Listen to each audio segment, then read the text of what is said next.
I'm bringing you a Diamond versus Diamond, Zerg versus Protoss. And let's get things started. In the bottom right we have Orthos will be your red Protoss. And in the top left we have ZergStorm, who, as his name suggests, he is going to play Zerg, but unfortunately Zerg that does not have any storms, whilst Protoss does. This is a Diamond versus Diamond game, and apparently Orthos, who sent this replay in, said it was a pretty try-hard game, so I'm pretty excited to see what they are going to play and bring to this game. We do have Orthos, who is sending out his first probe to scout. These are with the new Purifier skins. Very nice, very nice. Overlord Scout coming along by ZergStorm. We also send a Drone Scout. Nicely done. An early Drone Scout coupled with an Overlord Scout for follow-up is very good indeed. Let's see what Orthos is doing. He's going for a gas first build. Well, actually a gateway first build. Gateway into gas.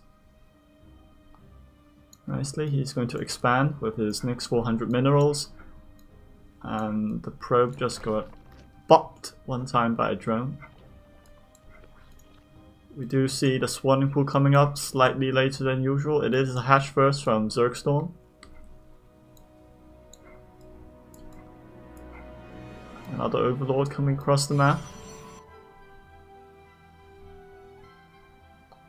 This is very good positioning. One Overlord for top vision, one Overlord for the bottom vision. And if Orthos decides to go for any sort of adept harass, ZergStorm can immediately see where it's coming from. Now the question is, will he expand to the third this early on this map?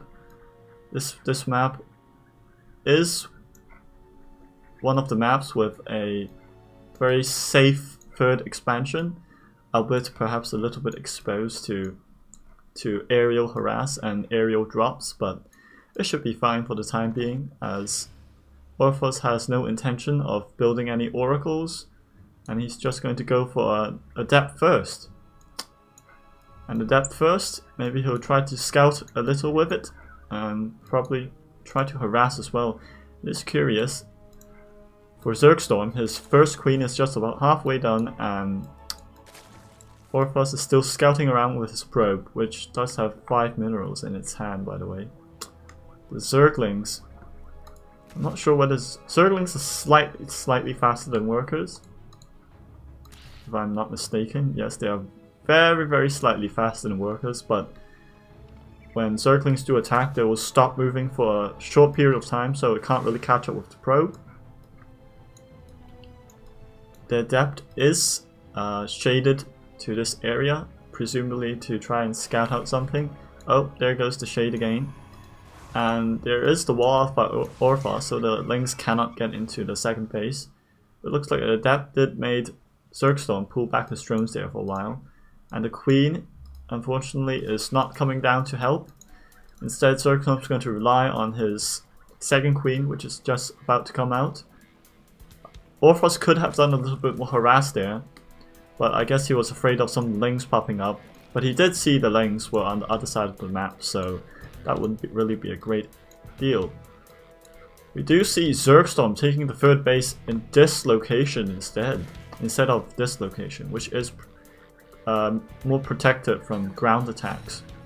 Very interesting choice by ZergStorm. Perhaps he doesn't know that this map has a third base here, but I mean, he did send out his Overlord to scout this location, so technically he should know. A lot of Lings with speed trying to bust through the wall, but Orthos has done a very good job of walling off his natural expansion. The logical decision would be to get a third base here. It's very safe from Lings, of course, unless ZergStorm does decide to go Overlord drops. We do see an Oracle coming out. I'm not sure where that came from. I'm sure he built that quite early. The Oracle only has 3 kills though, and currently Orthos is not paying attention to the Oracle. There is a Phoenix out to get rid of Overlords, which is very good for orthos. Oh, the Queen just walked all the way from the second to the third expansion. Oh, it's walking back now.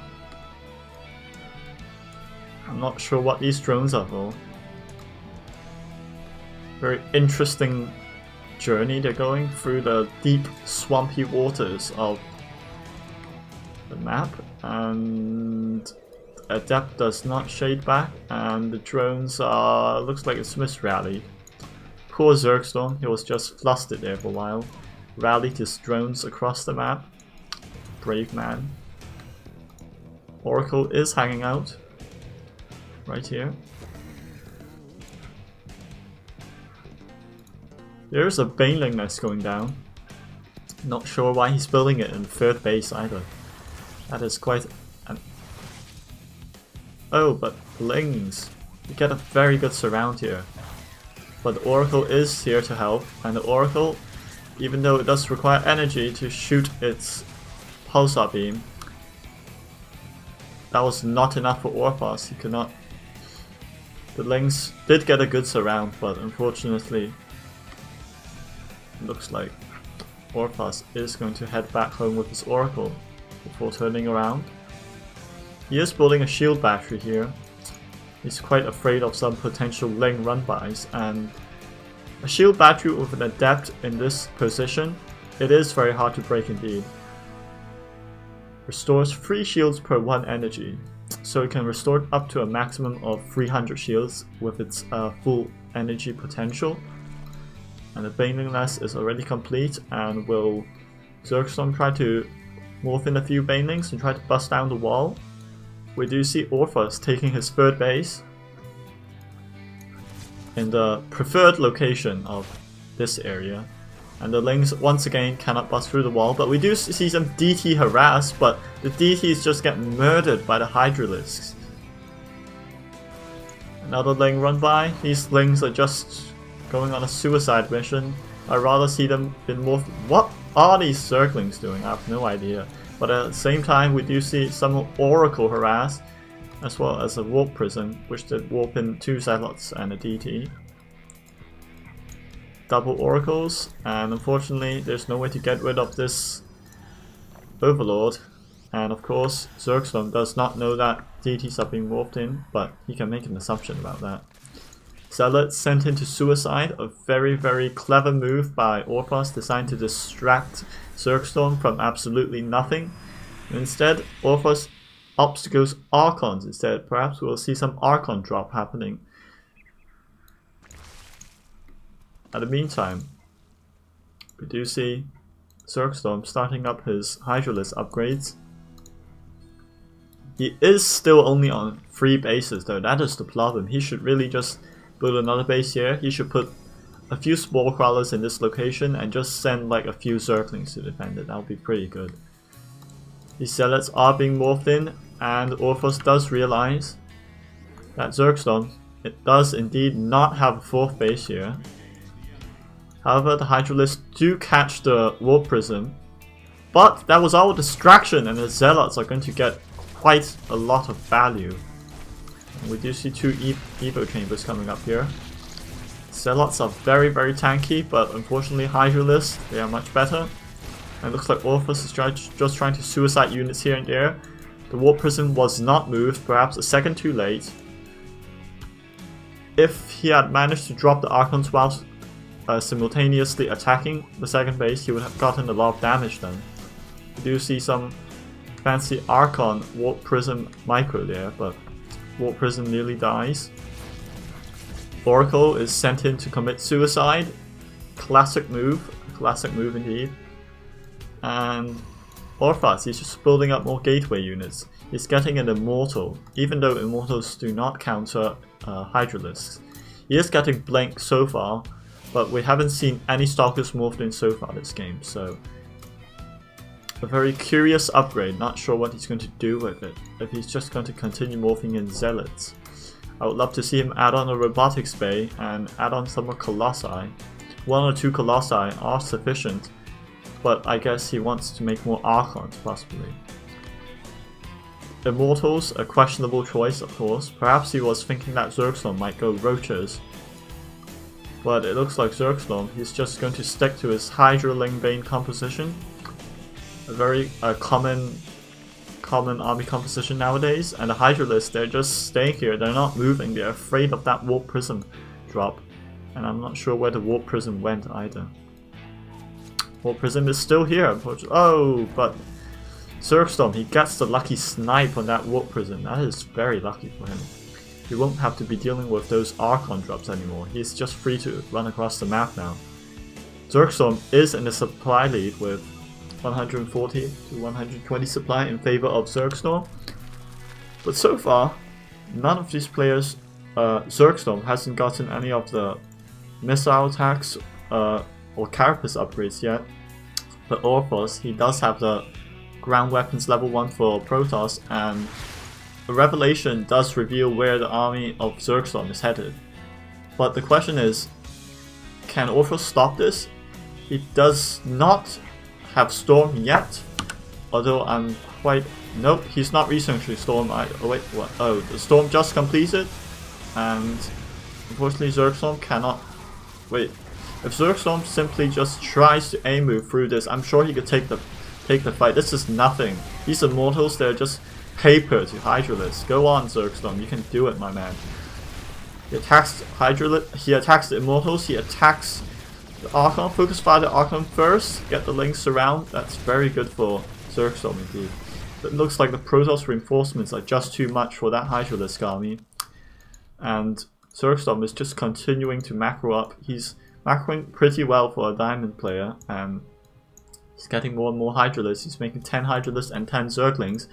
And missile attacks and ground carapace are halfway done, so if we see another push with +1/+1 done for ZergStorm, it could be quite devastating. However, ground weapons level 2 for orthos is just nearly complete. Orthos, he's not caring about the armor upgrades or the shield upgrades, he's just going straight for the weapon upgrades. But in reality, the armor upgrades are very useful against Zerglings in particular, because Zerglings, they deal small increments of damage, and increasing the armor of your Protoss units really will significantly help against Zerglings, especially with the Immortals and Zealots. As for Archons, you'll probably be better off getting the shield upgrade, since Archons do have more shields than health. But we do see ZergStorm, he has quite a massive HYDRA Bane army with a random queen. Nope, the queen's just for creep thread. He's going to try and move out. Oh, but he does have the lurkers. But lurkers, they just die to Immortals quite quickly. Not sure that was the right choice, but lurkers are very good defense and siege units, so perhaps this is a good choice by ZergStorm. ZergStorm is taking his 5th base already, and he's going to move out with this massive HYDRA army with a few Banelings, lots of Zerglings, and quite a few HYDRAlists. Oh, but the High Templar with its new auto attack does look quite intimidating, but unfortunately High Templar auto attacks do deal no damage at all. Orthos is prepared for this. He is massing up lots and lots of Archons, and he's morphing in lots and lots of Zealots. But these Zealots, they're just paper. They have no armor and no shield upgrades. They only have lots of damage. But will this be enough? But no! Orthos, he decides just to charge on right through. But the Storms just massacre all the Zerglings and HYDRAlists. Cost efficiency of the Protoss units is just incredible. But does Orthos have enough? Does he have enough to hold off this attack? It looks like he does. The Zealots being more tanky than I thought. Zealots do have 150 health. But HYDRAlists only have 90 health, so more Zerglings and more HYDRAlists for ZergStorm. Looks like he's just going to stick to the same army composition. And well, Orthos just started his ground armor level 1, but he's nearly finished his ground weapons level 3, so his units are going to be quite high DPS, but they're going to be quite weak defensively, I guess. Orthos deciding not to expand yet. Perhaps he's afraid of the Zergling counter attacks and run-bys. Perhaps that's why he's not expanding. You could always just build a lot of cannons, like wherever you're not going to be able to defend. For example, if you built a lot of cannons here, then Zerglings wouldn't be able to run by in this direction, and they wouldn't be able to get into here if you have your army here. And looks like Orthos, he's going to move out with this rather small army, but of course menacing with the +3 weapons, Archons, which do deal 47 biological damage, so that will one-shot Zerglings and Banelings. Looks like Orthos, he doesn't know where ZergStorm's army is, and ZergStorm, he doesn't know that either, but now he's got vision from the creep. He is going to rotate back upwards towards Orthos' army. But there are Spine Crawlers here. The Spine Crawlers buying a little bit of time. They're going to make Orthos retreat. That was what I was talking about when you build defensive structures. Just build them wherever your army is not going to be available for defense. Build them wherever you try to move out with your army. Build them around your base, your main base, where all your tech is. And we do see an engagement here. And it looks like the Zealots are going to tank most of the damage. The Archons are just going to... They're just going to shred these Hydralisks with their psionic shockwaves. Good lord, that Archon damage is really quite something. But then again, it appears that Orthos does not have an observer, so he can't really clean up all this creep. But will that matter in the end? I mean, ZergStorm, he's making 17 Hydralisks and 36 more Zerglings. But is this enough? Zerglings aren't exactly the best against Archons, and nor are Hydralisks.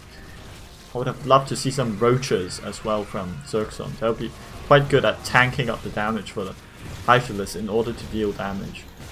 We do see some fancy Warp Prism Micro. This Archon with not enough, quite a little bit of shields. And ZergStorm is just going to tear through that army. He's going to force Orthos onto the retreat. But we do see some carriers coming out from Orthos. As we all know, carriers are Zerg's greatest pain in the ass.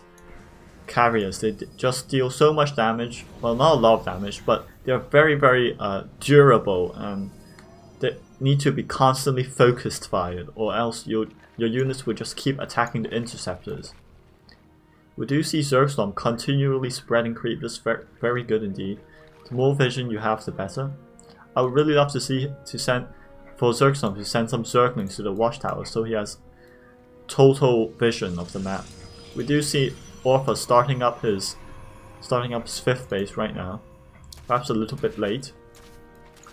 The Zergling is coming over here. This is what I said about building some cannons here. It would be quite useful, just to defend this direction of attack, right? Like, but Orthos, he does have 3 carriers, and that's not exactly a lot of carriers, but it is enough to drive away this Hydralisk aggression.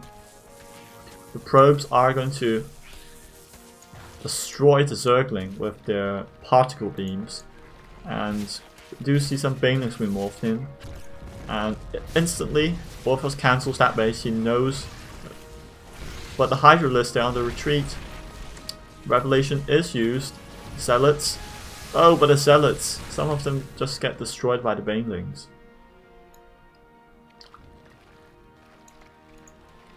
Well, ZergStorm, he is using up his resources quite well, but the problem is, if you're just going to keep suiciding Zerglings and spending all that minerals on tier 1 units that just commit suicide into Archons, that's not exactly the best situation for ZergStorm here. We do see Orthos, he is nearly maxed out. He does have a lot of carriers, and he does have some High Templar and Archons to back that up.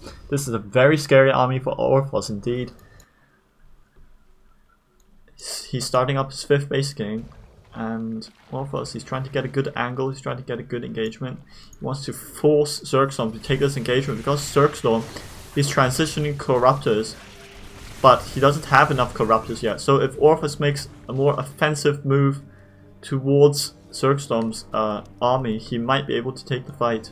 Not sure though, but with this amount of carriers, if you keep your carriers in the back and you send all your Zealots and Archons to the front, the carriers can deal a lot of sustained damage, and that's really going to help in these long fights, especially against these Hydralists. But Corruptors are out, and there are quite a lot of Corruptors. But is this enough for ZergStorm? ZergStorm armies just melts before the carriers and the storms, but looks like ZergStorm might be able to hold this off. No! Oh!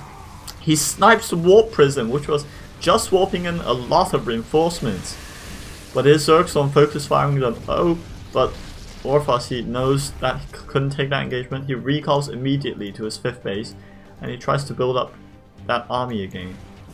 The mothership is here. I'm not sure why the mothership was here in the first place. Perhaps that was a misrally on orthos' part. Corruptors are going to catch the mothership. Corruptors are faster and more mobile than the mothership. This Archon's just going to hang out. And ZergStorm, I mean, he's been pretty good at establishing map control, and he's really played a very aggressive style, but he needs to be transitioning now. He's researching ground characters level 3, missile attacks level 3, and flight attacks level 1, but he's making more lurkers. I'm not sure why he's making more lurkers. He really should be going for some infestors and some more corruptors, and potentially broodlords as well. The broodlords can really put a hitch in the zealots attacking the Hydralists. The broodlings can act as a buffer for the Hydralists, so the Hydralists won't die as quickly. We do see a lot of stalkers here from orthos. ZergStorm unfortunately is completely wrecked by the storms, and this whole army just crumples, and it's just not good.